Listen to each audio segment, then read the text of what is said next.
요한계시록 1장 1절부터 3절까지 한 목소리로 같이 읽습니다. 예수 그리스도의 계시라. 이는 하나님이 그에게 주사 반드시 속히 일어날 일들을 그 종들에게 보이시려고 그의 천사를 그 종 요한에게 보내어 알게 하신 것이라. 요한은 하나님의 말씀과 예수 그리스도의 증거 곧 자기가 본 것을 다 증언하였느니라. 이 예언의 말씀을 읽는 자와 듣는 자와 그 가운데에 기록한 것을 지키는 자는 복이 있나니 때가 가까움이라. 아멘.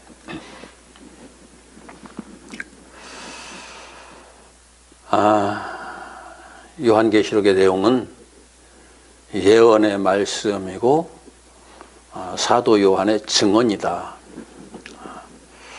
이런 차원에서 오늘은 요한계시록이 과연 어떤 성격의 예언이고 증언인가를 좀 더 구체적으로 이해하도록 하겠습니다. 먼저 그 해답을 정확하게 얻기 위해서는 성경에서 예언이란 무엇이며 그 성경에서 확인할 수 있는 초대교회의 예언에 대한 의미, 초대교회 성도들이 예언을 어떻게 생각하고 있었던가, 특히 이제 성경에 기록된 내용들을 통해서 확인하는 것이 중요합니다. 첫 번째 시간에 같이 서로 반복되는 내용들이 좀 있습니다만은 이것이 그만큼 중요한 것이기 때문에 우리가 반복을 해서 듣더라도 그만큼 또 유익이 있을 줄로 압니다. 요한계시록에서 말하고 있는 이 예언의 말씀이라고 하는 이 정의, 이 단어를 먼저 정확하게 이해를 해야만 나머지 내용들에 문제가 발생하지 않습니다. 만일 예언에 대한 의미가 정확하게 이해되지 않으면 계시록 전체를 해석하는 방향이 엉뚱하게 흘러갈 수 있어요. 요한계시록에서 사용한 예언이라는 의미를 정확하게 이해하기 위해서는 먼저 사도들이 활동하던 그 초대교회에서 예언이라는 의미가 어떻게 사용되었는지를 성경을 통해서 확인해야만 합니다. 우선 원어 프로페테오의 의미가, 이제 예언이 프로페테오라는 그 원어인데 의미가 영감으로 하는 말, 성령의 감동을 받아서 그 감동을 따라서 하는 말, 하나님께서 깨닫게 하셔서 그 깨달음을 따라서 하는 말, 이런 의미입니다. 고린도전서 14장 9절에 의하면 남을 가르치기 위하여 깨달은 마음으로 하는 말로도 이렇게 표현할 수 있어요. 고린도전서 14장 한번 찾아보죠. 고린도전서 14장. 지금 많은 은사들에 대한 이야기를 하면서 교회가 무엇보다도 예언을 하기를 힘쓰라, 이제 그렇게 바울사도가 권면하고 있는데 14장 19절부터 25절까지 제가 한 절, 여러분이 한 절, 한 절씩 교독합니다. 19절부터 제가 읽습니다. 그러나 교회에서 내가 남에게 가르치기 위하여 깨달은 마음으로 5마디 말을 하는 것이 1만 마디 방언으로 말하는 것보다 나으니라.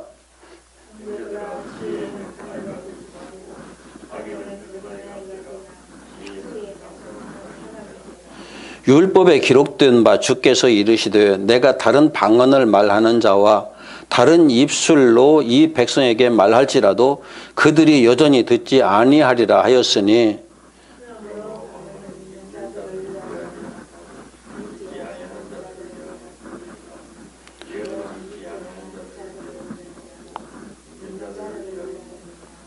그러므로 온 교회가 함께 모여 다 방언으로 말하면 알지 못하는 자들이나 믿지 아니하는 자들이 들어와서 너희를 미쳤다 하지 아니하겠느냐.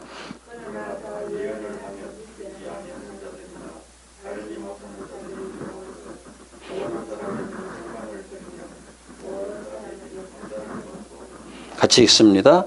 그 마음에 숨은 일들이 드러나게 되므로 엎드려 하나님께 경배하며 하나님이 참으로 너희 가운데 계신다 전파하리라. 자, 이 내용을 보면은 그 예언의 성격이 믿는 자들을 위한 것이다. 이미 신앙생활을 시작한 사람들을 위한 것이다. 그렇게 되어 있습니다. 이 신앙생활을 시작한 사람들을 위해서 예언을 하면은 모든 사람들이 판단을 받고 책망을 듣고 마음에 숨은 일이 드러나게 되며 이렇게 표현되어 있어요. 어떤 예언이 사람들을 책망하고 판단을 받게 하고 하나님 앞에서 숨은 것들이 드러나게 하는 예언이 있을까요? 그러면서 그 예언을 들은 사람들이 말하기를 하나님께서 참으로 너희 가운데 계신다 라고 인정할 수밖에 없다고 그렇게 되어 있어요. 이 내용은 고린도전서 13장 9절과 14장 1절의 연속선상에서 이제 계시된 말씀인데 13장 9절을 좀 봅시다. 그 앞에 13장 9절. 우리는 부분적으로 알고 부분적으로 예언을 하니. 이게 부분적으로 알고 부분적으로 예언을 한다? 그 뒤에 10절에 온전한 것이 올 때에는 부분적으로 하던 것이 패하리라. 여기서 말하는 부분적으로 안다는 것은 하나님의 뜻을 내가 온전히 알지 못한다는 말이고, 만약 하나님의 그 뜻하신 바가 다 이루어져서 온전한 것이 성취된 다음에는 아, 이것이 전부였구나라고 말할 수 있는 사람이 된다는 거죠. 이게 무슨 얘기냐면 바울이 이해하고 있는 하나님의 말씀이에요. 하나님의 말씀을 내가 지금 풀어서 너희들에게 얘기하고 있지만은 내가 다 알고서 얘기하고 있는 건 아니다. 그 중에 부분적인 것만을 너희들에게 말하고 있는 것이다. 그런데 이게 왜 예언일까? 예언이라고 하는 것은 앞으로 그 성도들 한 사람 한 사람에게서 되어질 일들이잖아요. 성도들 한 사람 한 사람에게서 일어날 일들이잖아요. 제가 만약 여러분들의 영적인 상태, 영적인 그 세계 속에서 앞으로 일어날 일들을 쭉 지금 설명하고 있다고 그러면은 나는 예언을 하는 거죠. 그런데 내가 아무리 리얼하게 설명을 한다고 해도 완전한 예언이 안 된다는 거예요. 완전한 설명이 안 된다는 거예요. 그것은 이런 거예요. 빨간 것을 빨간 것이라고 말하는 것이 과연 맞는 말인가? 빨간 것의 색깔이 너무 다양하거든요. 그렇기 때문에 그렇게 말하는 순간에 바로 그것일 수가 없는 일들이 우리들의 표현에서는 너무나 많이 나타나는 거죠. 하나님을 내가 여러분들에게 아무리 자세히 설명을 한다고 해도 나중에 하나님의 본체를 볼 때에는 내가 말한 하나님에 대한 설명이 너무나 초라하고 어떤 때는 어느 정도는 가까이 간 것 같은데 너무나 다르다라고 할 수도 있어요. 그래서 하나님의 말씀을 우리가 부분적으로 알고 부분적으로 말할 수밖에 없고 하나님의 말씀은 우리들의 구원에 관한 내용, 그 예언이다라는 차원에서 말씀을 하고 있는 거고요. 14장 1절에 보면은 사랑을 추구하며 신령한 것들을 사모하며 특별히 예언을 하려고 하라. 그런데 그냥 예언을 하라고 했다서 온 성도들이 다 그냥 이상한 뭐 이런 것저런 거 그냥 막 갑자기 그냥 뱅 돌아가면서 뭔가 막 환상들을 막 보고서 환상을 말하는 그런 걸 말하는 게 아니고, 하나님께서 말씀하신 말씀을 정확하게 풀어서 깨닫고 그 깨달음을 따라서 말하는 사람이 되어라, 그런 의미거든요. 율법이 하나님께서 단순히 율법이라고만 말씀하시지 않고 율법을 하나님께서 증언이라고도 말씀하시고, 하나님께서 율법을 그냥 율법이라고만 말했으면은 그렇게 어떤 면에서는 그냥 법조문이 돼버리고 말잖아요. 그런데 하나님께서 율법을 증언, 그래서 법궤를 증거궤라고 말씀하시고 성막을 증거 장막이라고 말씀하시거든요. 그럼 증거라는 것은 뭘까? 우리 성경에 증거라고 되어 있지만은 그냥 우리 요즘 쓰는 말로 바꾸면 증언이에요, 증언. 그런데 증언은 우리들이 앞으로 되어질 일을 말할 때는 예언이 되지만 다 끝난 다음에 그 말을 다시 할 때는 그건 증언이 되죠. 너 몇 날 며칠에 누구를 죽일 거야. 에이, 그런 일은 없어 했는데 죽였어요. 그 다음에 너 지난번에 내가 한 말 너 죽였잖아. 증언이잖아요, 그건. 나 사람 죽였어. 너 사람 죽였어. 그것처럼 이 하나님의 율법이 율법 자체로서 예언의 성격이 있지만 그것이 완성되면은 완성된 사람이 들을 때는 모두가 증언이 되는 거예요. 그래서 하나님의 말씀을 66권 전체를 증언이라고 성경에서는 그렇게 말하고 있는 거죠. 예언이라고도 말하고 있어요. 언약이라고도 하죠. 또 다른 말로 언약. 하나님의 그 말씀들을 언약이라고 하는데 율법만을 보고 있는 사람은 언약이 무엇인지 증언이 무엇인지를 볼 수가 없어요. 거기에 율법에 새겨진 하나님의 마음, 하나님의 뜻, 하나님의 의도를 정확하게 분별해야 그것이 하나님의 증언이었고 언약이었고 증언이었다라고 이야기를 할 수가 있는 거죠. 이제 그렇다면 예언을 좀 더 구체적으로 이해할 필요가 있죠. 그리고 이 예언이 무엇인지를 이제 이해하기 위해서 디모데 전서 1장 좀 봅시다. 그냥 대충 넘어가서 될 게 아니기 때문에 디모데 전서 1장 2절부터 자, 이걸 또 읽으려고 그러면은 오늘 내용을 전부 다 못 나갈 것 같은데. 자, 펴놓고서 지금 제가 설명을 드릴게요.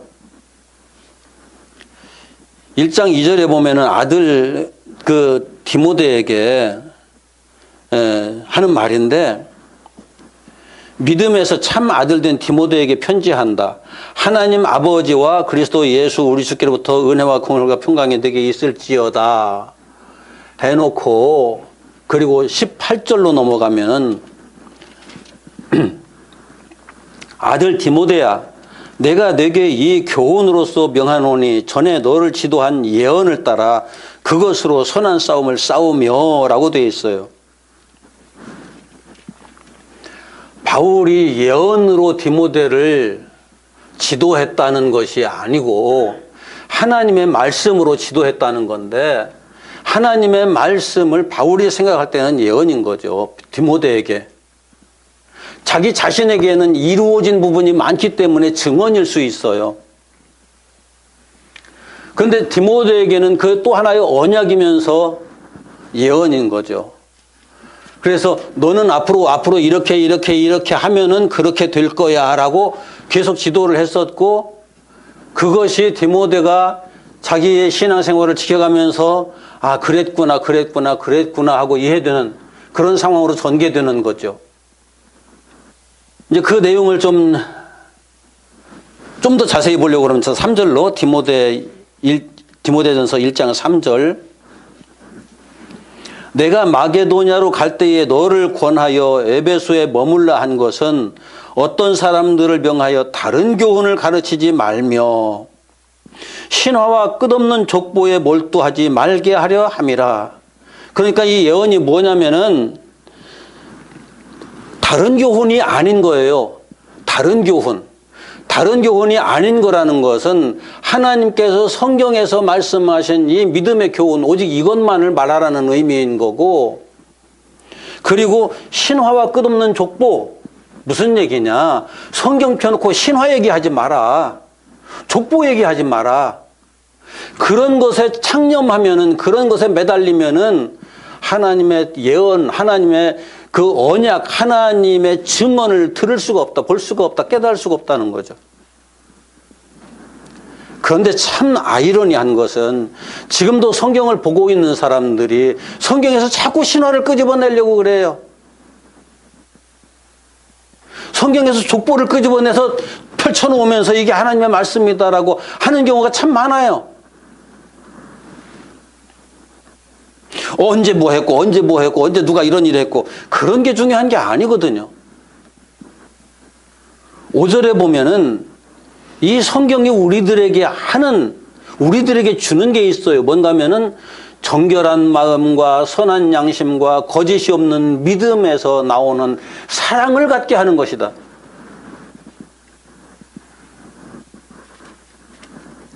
성경을 보면서 그래서 하나님의 사랑, 예수 그리스도의 사랑, 이 사랑을 볼 줄 모르면은 성경을 못 본 거예요. 하나님의 사랑은 독생자까지 우리에게 내어주신 사랑이고, 예수 그리스도의 사랑은 당신의 생명을 십자가에 내어준 사랑이거든요. 요한계시록이 바로 그 얘기예요. 하나님께서 당신의 독생자를 우리에게 주셨다. 예수께서 우리에게 오셔서 우리를 살리기 위해서 십자가에 달려 죽으셨다. 그런데 왜 요한계시록에서 사람들이 그걸 못 보느냐면은 바로 계시록에서 신화를 보려고 하기 때문에 그래요. 계시록에서 세상의 역사, 족보를 보려고 하기 때문에 그래요.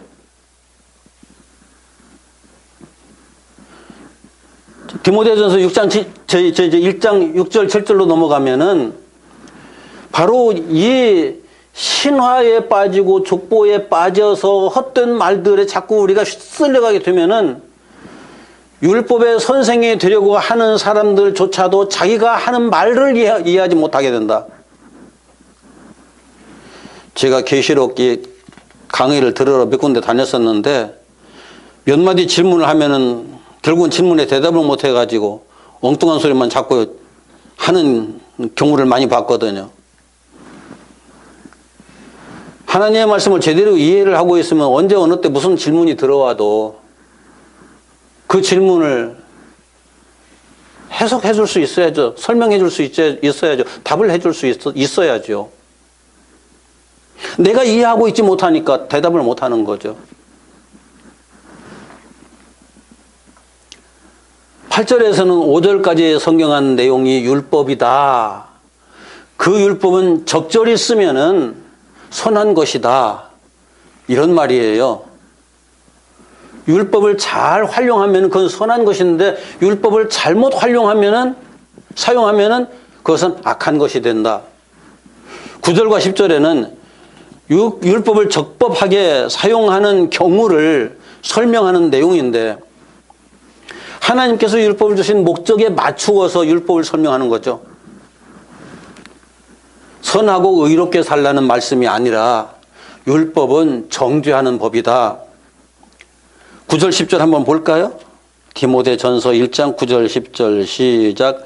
알 것은 이것이니 율법은 옳은 사람을 위하여 세운 것이 아니요 오직 불법한 자와 복종하지 아니하는 자와 경건하지 아니한 자와 죄인과 거룩하지 아니한 자와 망령된 자와 아버지를 죽이는 자와 어머니를 죽이는 자와 살인하는 자며 음행하는 자와 남색하는 자와 인신매매하는 자와 거짓말하는 자와 거짓 맹세하는 자와 기타 바른 교훈을 거스르는 자를 위함이니.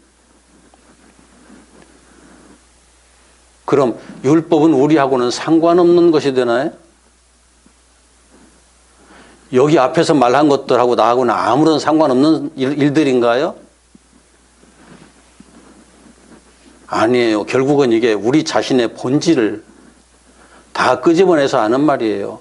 너희들 본질적으로 보면 다 그런 사람들이 있잖아. 그러기 때문에 너희들에게 율법이 필요한 거야. 그런데 율법을 들으면서 착하게 살아라, 의롭게 살아라. 의롭게 너희들은 본래고 의롭게 살 수 없는 존재야. 착하게 살 수 없는 존재야. 근본적으로 그래. 하나님께서 너희들이 나는 죄인입니다 라고 고백을 할 때 비로소 그 너희들을 데리고 하나님께서 의롭게 하시는 거지. 내가 의롭다라고 생각하는 그 순간부터 하나님과는 상관없는 사람이야. 이 얘기를 하는 거예요. 그러면서 바울이 이 교훈을 내게 맡기신 바 복되신 하나님의 영광의 복음을 따름이라. 금방 율법 해놓고 이것을 복음이라고 바꾸잖아요. 왜요? 내가 죄인이라는 걸 깨달았으므로 이제 하나님 앞에 나갈 수 있게 됐으니까. 이게 복음이라는 거죠. 우리는 성경을 보면서 성경에서 정말 하나님이 말씀하시고자 했던 것, 예수님께서 그토록 우리들에게 깨우쳐 주시고자 했던 것, 바울이 그토록 설명을 했던 것들을 제대로 이해하지 못하는 경우가 참 많아요. 11절과 12절에 이르러서는 앞에 설명한 율법이 이 교훈, 자 11절 12절 이 교훈은 내게 맡기신 바 복되신 하나님의 영광의 복음을 따름이라. 나를 능하게 하신 그리스도 예수 우리 주께 내가 감사함은 나를 충성되이 여기어 내게 직분을 맡기심이니. 이 복음을 전할, 이 율법을 풀어서 구원의 메시지로 전할 이 직분을 내게 맡기셨다. 자신을 이 복음의 충성스러운 종이라고 그렇게 표현하고 있어요. 그런데 조금 더 나가면은 자 15절 봅시다. 미쁘다 모든 사람이 받을 만한 이 말이요 그리스도 예수께서 죄인을 구원하시려고 세상에 임하셨도다. 죄인 중에 내가 괴손이라. 앞에서 율법은 이런 죄인들에게 필요한 것이다 쫙 설명을 해놓고 바로 그 죄인이 난데 나는 그들 중에 더욱더 큰 죄인, 가장 큰 죄인, 괴수라고 자기 자신을 말하고 있어요. 아니, 예수를 믿는 사람들이 왜 이렇게 자기가 의로운지 모르겠어요. 예수를 믿는다고 말하는 사람들이 세상에 둘도 없는 자기가 의인이라고, 아니 겉으로 의인이라고 말하고 있지 않은데 가만히 얘기를 듣다 보면 그 사람들의 얘기를 가만히 듣다 저 사람이 세상에 둘도 없는 의인이로구나 라고 생각될 경우가 참 많아요. 그런데 바울은 지금 그 믿음의 아들 디모데에게 편지를 쓰면서 내가 세상에 죄인 중에 가장 큰 죄인이다, 죄인 중에 괴수다라고 고백을 하고 있거든요. 왜요? 하나님이 그 죄인을 위해서 일하시니까. 예수께서 의인을 위해서 땅에 오시지 않았다고 하셨잖아요. 예수를 만나려면, 제대로 만나려면 항상 죄인이 되어야죠. 저 누가 죄인이 아니라 내가 항상 죄인이어야 되는 거예요. 저 사람은 나보다 의롭고 저 사람은 나보다 의롭고 저 사람은 나보다 의롭다. 로마서와 고린도전서 그리고 갈라디아서에서 바울은 율법과 복음이 서로 다른 무엇이 아니라 율법이 곧 복음이고 복음이 곧 율법이라고 거듭 이야기를 해요. 이런 바울의 생각에서 확인할 수 있는 것은 바울이 디모데에게 지도한 예언이 바울이 성령의 감동을 따라서 하나님의 말씀을 해석하는 원리에 의해 율법을 풀어서 설명하는 것. 이것이 예언이었던 거죠. 복음이기도 하고요. 그러므로 바울이 디모데를 가르친 예언은 순간적인 어떤 신비한 능력이라든지 또는 율법과 무관한 어떤 깨달음이 아니라 하나님께서 주시는 성령의 감동을 따라서 그 지혜를 따라서 하나님의 말씀인 율법을 깨닫고 그 깨달은 율법을 통해서 교회와 성도들에게 전해주시려는 하나님의 로고스, 말씀을 의미하는 거죠. 그런 차원에서 보면은 신구약 66권 전체가 다 예언이에요. 지난번에도 말씀드렸지만 신구약 66권 전체가 어떤 사람에게는 그냥 내가 지난날에 살아왔던 영적인 길들을 다시 한번 설명해주는 증언과 같은 역할도 하지만 대부분의 사람들에게는 내가 아직 살아보지 못했던 영적인 세계를 말하고 있는 예언이거든요. 신구약 성경 66권이 우리가 예수 그리스도를 하나님께서 약속하신 메시아로 믿고 그와 함께 십자가의 길을 동행하며 거듭남에 이르는 그 전체 과정을 설명하고 있는 것이기 때문에 모든 사람에게 다 예언일 수밖에 없어요.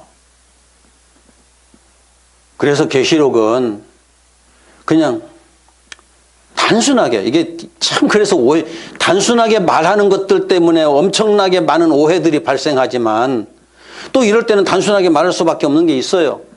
예수 믿으면 천국 가고 믿지 않으면 지옥 간다. 계시록을 단순하게 그렇게 얘기할 수 있어요. 그런데 그 말 그대로 받아들이면 그건 또 거짓말이 되죠. 다시. 이제 예수 믿는 게 무엇인가를 또 설명을 해야 되죠.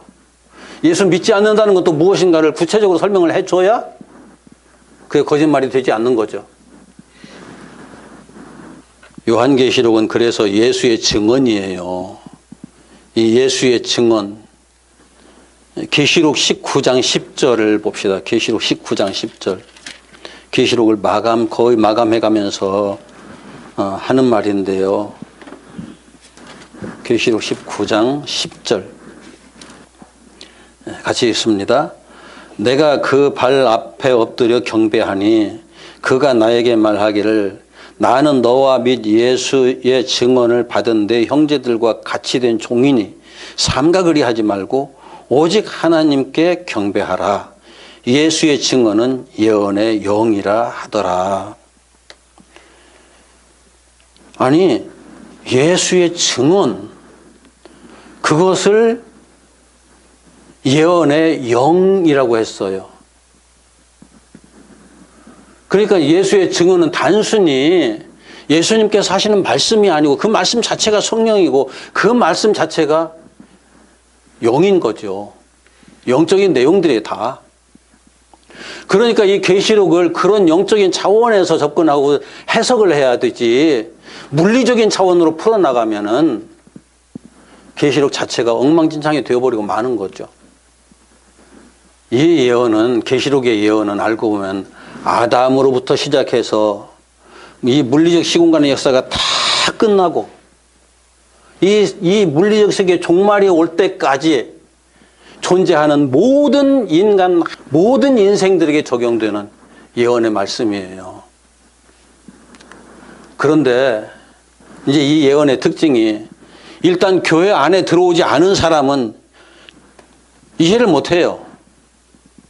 아니 그냥 이 계시록의 말씀 따라서 그냥 이 세상 역사가 다 끝나면 바로 지옥으로 떨어질 그 사람들이기 때문에 그들에게 적용돼 봐야 아무런 의미가 없는 거죠. 일단 교회 안에 들어온 사람, 예수를 믿겠다고 생각을 하고 이 믿음의 역사 속으로 들어온 사람, 그 사람들에게는 이 계시록의 내용이 너무너무 중요한 거예요. 너무 중요한 예언인 거예요. 이게 초대교회에서 사용한 예언이라는 의미예요. 그냥 환상을 보고 무엇인가 이렇게 잠깐 뭐 죽은 듯이 누웠다가 일어나가지고 벌떡 일어나가지고 내 뭐 봤다 해가면서 말하는 그런 것이 아니라 하나님께서 말씀을 통해서 율법을 통해서 아니 성경 66권 전체를 통해서 주셨던 것들을 성령을 통해서 깨닫고 그 깨달음을 따라서 하는 말. 이게 초대교회에서 사용했던 예언의 의미였어요. 그런 관점에서 보면은 요한계시록의 내용이 시공간의 세상에서 언젠가 나타날 물리적 현상의 사건에 대한 예언이 아니고 계시록도 율법인 거죠. 로고스인 거죠. 율법이라는 의미가 다시 언약이라는 의미가 있다고 그랬죠. 율법이 언약이에요. 그대로. 그러면서 증언이라고요. 계시록은 그런 차원에서 율법이고 언약이고 증언인 거죠. 하나님의 역사가 우리 한 사람 한 사람에게, 하나님의 구원의 역사가 우리 한 사람 한 사람에게 적용되어서 시작이 되고 구원의 역사의 전반적인 흐름을 쫙 흘러가다가 그것이 완성되는 내용까지를 예언하고 있는 거예요.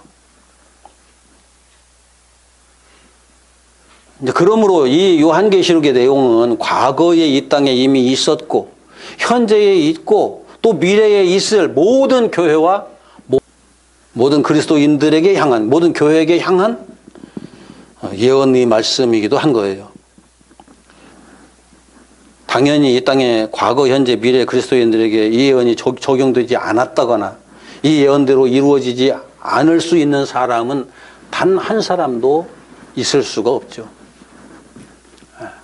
저와 여러분도 이 예언을 통과하게 돼 있어요.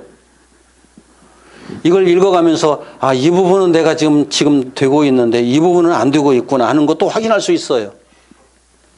이게 하나님의 증언이에요.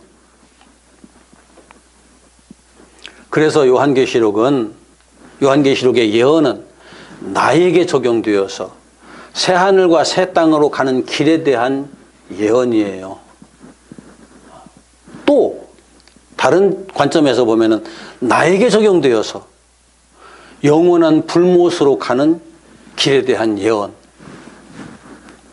그러니까 내 안에서 죄와 사망의 요소들은 이 예언의 역사가 다 끝나면 영원한 불못으로 던져져 버리고 내 안에 새롭게 형성된 하나님의 형상은 완전하게 되어서 하나님 나라에 들어가는 이 투 트랙의 예언이 요한계시록에 기록되어 있는 거죠.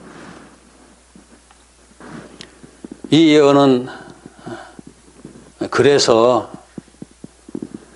우리가 나 자신에게 철저하게 적용을 해서 확인해 봐야 할 필요가 있는 매우 중요한 예언인 거예요. 자, 이것이 좀 이것도 성경 쪽에 좀 찾아봅시다. 왜 그 하나님께서 법궤를 그리고 법을 새긴 계명의 돌판을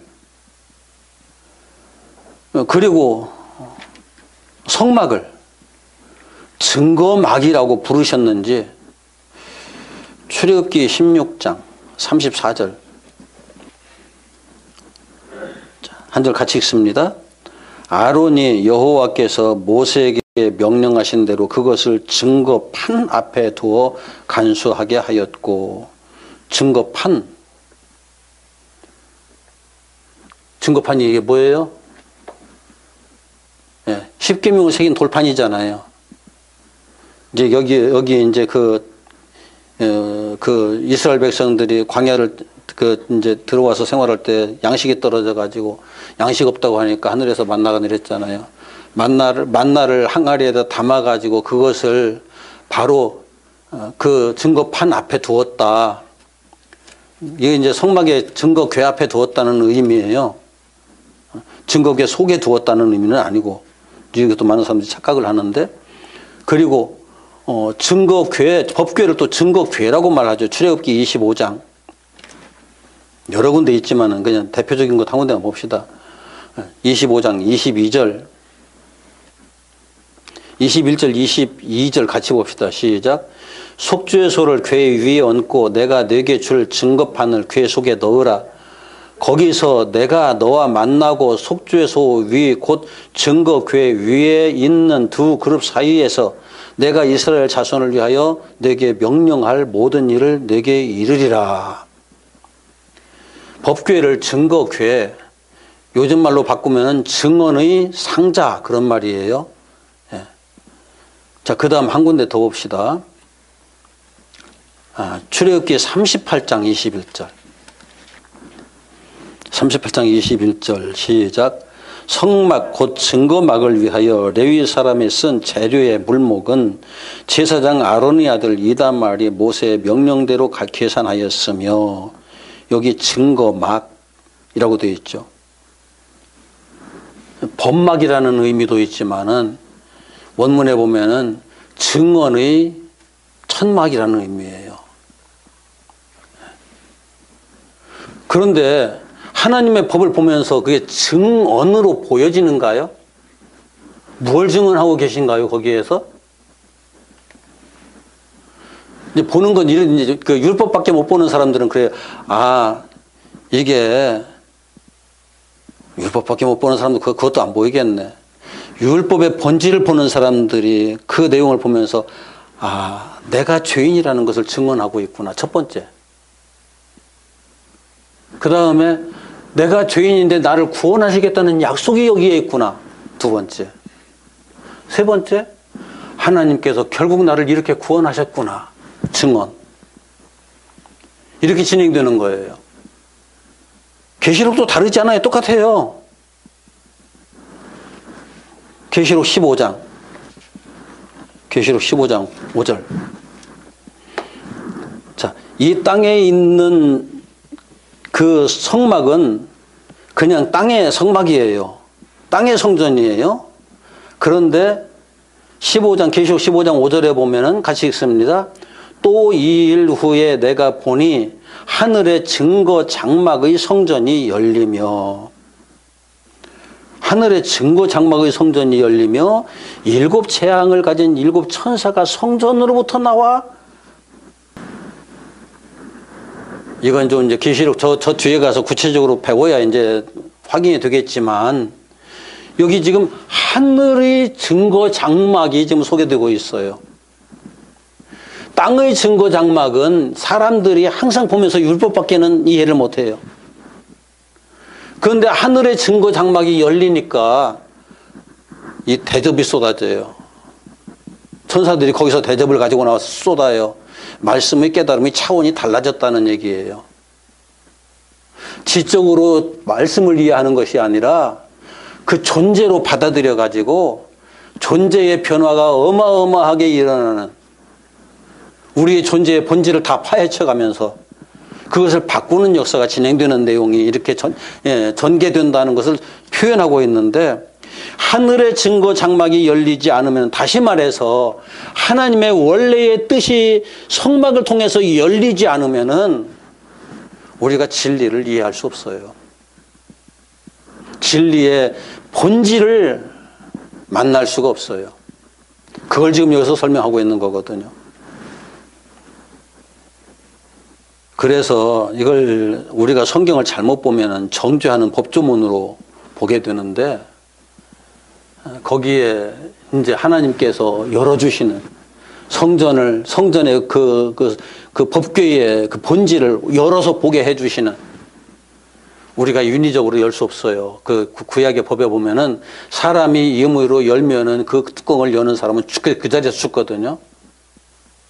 하나님의 법궤를 인간이 열어서 설명을 하려고 하면 안 돼요. 하나님께서 열어주시는 것만 이해할 수 있어요. 그것이 계시록에 이렇게 기록되어 있는 거예요. 그런데 많은 사람들이 인간의 학문을 따라서 성경을 해석을 하려고 그래요. 아니에요. 바리새인들이 그러다 망했잖아요. 조상의 유전, 인간의 학문. 성경을 학문적으로 접근하는 사람들이 너무너무 많아요.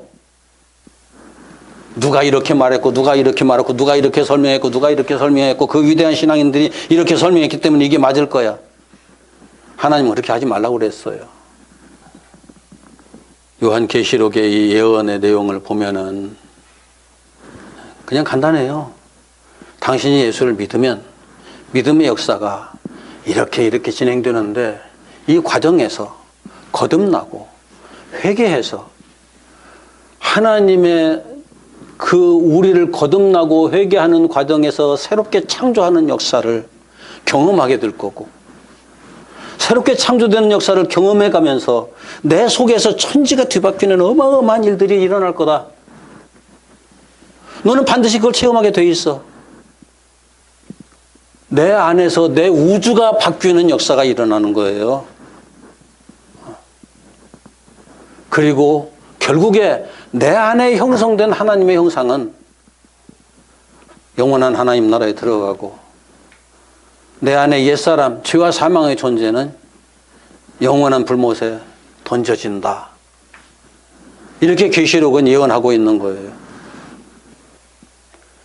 이제 그러한 믿음의 역사를 체험하는 과정에서 또 우리 안에 엄청난 영적인 싸움이 있다는 것도 확인시켜 주죠. 신앙생활하면서 자기 안에 하나님의 말씀대로 살려고 하는 것과 내 육신대로 끌려가려고 하는 것, 이 두 가지가 내 안에서 서로 부딪혀 가면서 싸움이 일어나지 않는다면은 그 사람은 신앙생활하는 사람이 아니에요. 자기 안에서 하나님의 말씀을 읽고 기도해 가면서 어떤 갈등도 일어나지 않는다면은 그 사람은 예수 믿는 사람 아니에요. 세상을 보면서 세상이 저런데 나도 역시 세상에서 살아야 되는데 이걸 말씀대로 살려고 하니까 이것하고 너무 안 맞는데 이거 어떻게 해야 되지? 이런 것 때문에 우리는 끊임없이 갈등을 하게 되어 있어요. 갈등을 한다는 증거는 뭐예요? 내 안에 영적 싸움이 있다는 거거든요. 그래서 우리의 영적 싸움은 매 순간순간, 매일마다, 매 순간순간마다 우리 안에서 확인되는 일이에요. 사소한 일 가지고도 확인돼요. 가게에 뭘 사러, 어제 제가 이 가게에 가서 그 군것질 할 것을 좀 한 봉지 샀거든요. 샀는데 먹다 보니까 기름이 쩐내가 푹 나요. 그래가지고, 이걸 어떻게 해야 될까? 그냥 버려야 될까? 아니면 바꿔달라고 해야 될까? 고민할 필요도 없는데, 그것 가지고 생각을 좀 했어요. 그러다가서 한번 말이라도 해보자 해가지고 가지고 갔거든요. 그랬더니만 봉지 뜯었잖아요. 그건 안 돼요. 그러더라고요. 안 뜯었으면 냄새 나는 걸 어떻게 알아요? 그래서 몇 번 얘기해 보다가 이 양반하고는 얘기가 안 되겠구나. 그리고 그냥 가지고 왔어요. 그래가지고 혹시 이것이 어떤 과정을 통해서 이렇게 유통됐는지 알아보려고 중간에 생산해서 판매하는 사람한테 전화를 해봤거든요. 그거 설 전에 만들어가지고 나간 건데 여지껏 놔두고 있었다고 그러면 문제가 있는 거지요라고 얘기를 하더라고요. 그럼 가져오세요. 바꿔드릴게요. 몇천 돈까지 오래요. 그걸 바꾸겠다고 몇천 돈까지 갈 수가 없잖아요. 그런데 하나님 알겠습니다 하고 네가 손해봐라 알겠습니다 그만뒀는데 그 사이에도 잠깐 갈등이 좀 지나가더라고요. 그런데 슬그머니 또 생각 스쳐가는 게 있죠. 나도 이렇게 변질돼서 냄새가 나지 않나. 포장만 깨끗하게 돼 있어가지고 괜찮을 것처럼 해놨는데 거의 그 유통기간 보니까 올 6월 달까지예요. 유통기한을 잘못 적은 거죠. 그렇게 되면 안 되는 거죠. 이게 냉장고에서 이게 보관했으면 6월 달까지 갈 수 있었겠지만 어떤 형태로든지 기름이 조금이라도 묻어 있는 건 몇 달 지나면 상하잖아요. 우리 안에 갈등이 없이 신앙생활을 한다는 건 자체가 문제가 있는 거예요. 사소한 것 하나에서도 그런 갈등을 확인을 해가면서 하나님 앞에서 나 자신을 돌아볼 수 있게 하는 것, 이것이 바로 이 예언의 성격이에요. 성경의 본질이에요. 성경을 보지 못하면 이런 거 볼 수 없어요. 당연히 예수를 믿지 않으면은 이런 것에 대한 갈등 자체를 안 하죠. 가지고 가서 바꿔주시오. 안 바꿔주면 싸움이 일어나겠죠. 그러다가서 기어코 바꾸거든지 어떻게 하겠죠. 그런데 거기에서 그런 하나하나의 일들을 통해서 자기 자신을 돌아보게 하는 것. 계시록의 내용이 바로 그런 내용들이거든요. 하나님을 제대로 믿으면 천국 간다. 그러나 제대로 믿지 못하면 지옥 간다. 우리 안에도 지옥에 갈 요소와 천국에 갈 요소가 각각 다 있다. 지옥에 가야 할 것들은 예수 그리스도 함께 십자가에 못 박아서 지옥불에 던져버리고 내 안에 말씀으로 해서 새롭게 형성된 이 새 생명만이 하나님 나라에 들어가기까지 지키고 내가 그 차원에서 생명을 지키고 믿음을 지켜야 된다는 이 예언, 이것보다 더 중요한 예언이 또 있나요, 우리에게? 내일 어디에 가면 귀인을 만나리라, 그 예언이 중요한가요? 가장 핵심적인 예언이에요. 가장 중요한 예언이에요. 말씀을 정리합니다. 우리가 영적으로 어떤 과정을 거쳐서 어떤 존재로 나타나느냐 하는 이 예언이 가장 중요함에도 불구하고 계시록을 해석하는 사람들이 그 예언은 뒤로 싹 빼돌려 놓고 언제 어느 때 어느 곳에서 무슨 일이 일어나고 누가 나타나서 어떤 사건들이 벌어지고 말도 안 되는 이상한 예언들을 하고 있어요. 그것이 저하고 여러분하고 무슨 상관이 있을까요? 이 계시록은 저와 여러분을 위한 예언이에요. 하나님의 말씀 모두가 다 그래요. 이 예언의 말씀을 읽고 그 예언이 지시하는 방향을 정확하게 따라서 살아갈 수 있는 우리 모두가 되었으면 좋겠습니다. 기도합시다.